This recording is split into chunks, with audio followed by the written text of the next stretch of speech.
نماز باطل، یہ ہمارا موضوع ہے، نماز باطل۔ عزیزان گرامی قدر، جب انسان حالت نماز میں ہوتا ہے تو وہ معراج کی کیفیت میں ہوتا ہے، اور اس نماز کا ایک اہم جز قنوت ہے۔ جب انسان قنوت پڑھتا ہے تو اس قنوت میں پروردگار عالم کو مخاطب کر کے خطاب کر رہا ہوتا ہے، اللہ تعالیٰ سے وہ راز اور نیاز کر رہا ہوتا ہے، گفتگو کر رہا ہوتا ہے، اور حتیٰ مجتہدین کے یہ فتاوے موجود ہے کہ اگر کوئی غلطی سے نماز میں دوسری رکعت میں قنوت بھول جائے اور رکوع میں چلا جائے تو رکوع کے کھڑے ہونے کے بعد، رکوع کے بعد کھڑے ہو کر یہ قنوت پڑھے، یعنی قنوت کی قضا لے آئے۔ حتیٰ آیت اللہ بہجت فرماتے ہیں کہ 2 سجدوں کے بعد اگر اس کو یاد آئے تو سجدوں کے بعد یہ قنوت کی قضا بجا لائے۔ حتیٰ تشہد اور سلام کے بعد اگر اس نے قنوت نہیں پڑھی تو اس قنوت کی یہ قضا بجا لائے۔ یعنی قنوت ایک ایسی عبادت ہے، یعنی جو مغز نماز ہے کہ جس کے اندر بندہ اپنے رب سے راز اور نیاز کرتا ہے۔ لیکن یاد رہے ایک نقطہ، ممکن ہے کہ بعض لوگوں کی سمجھ میں نہ آئے اور اس پر وہ اعتراض کریں۔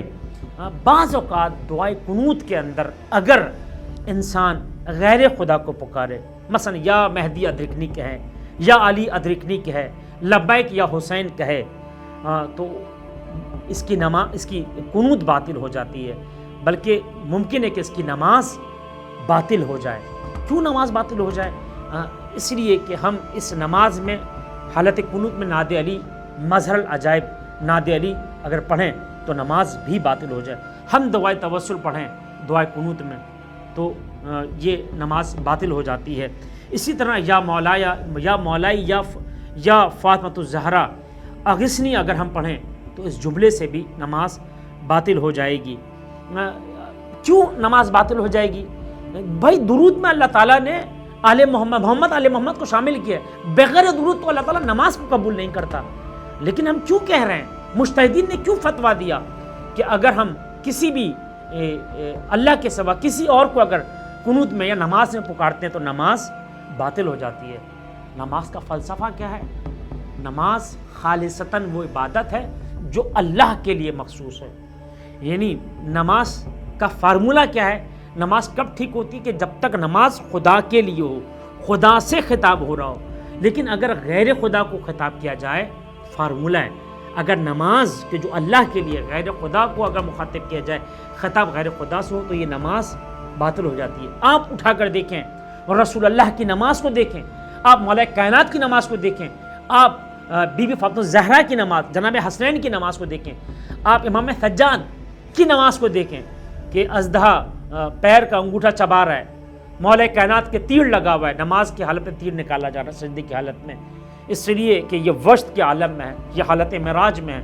یعنی علی اور محمد کو، رسول اللہ کو یہ گوارا نہیں ہے کہ جس نماز میں یہ اللہ کو سجدہ کر رہے ہیں اس میں ان کا نام لیا جائے، یعنی ان سے مدد طلب کی جائے۔ یہ خود آل محمد کو گوارا نہیں، یہ اللہ کا کرم ہے، لطف ہے کہ جس نے نماز کو باطل قرار دیا کہ اگر تم نے محمد اور آل محمد کا درود نہیں پڑھا۔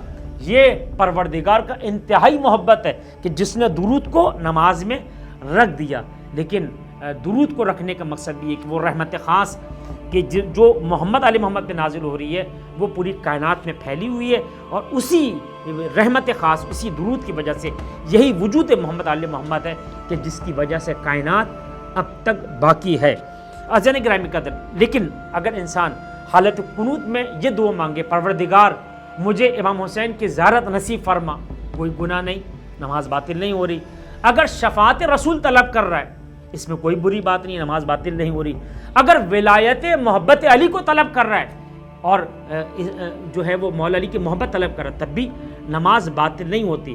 لیکن مولا علی سے خطاب کیا جائے، مولا علی کو پکارا جائے نماز میں، امام حسین کو پکارا جائے نماز میں، یہ اس رب کریم کی شان نہیں ہے، اور خود اہل بیت اطہار کو بھی یہ معاملہ اور یہ ادا پسند نہیں ہے کہ جو چیز، جو نماز اللہ کے لیے ہے اس نماز میں تم کسی اور کو شریک قرار دو۔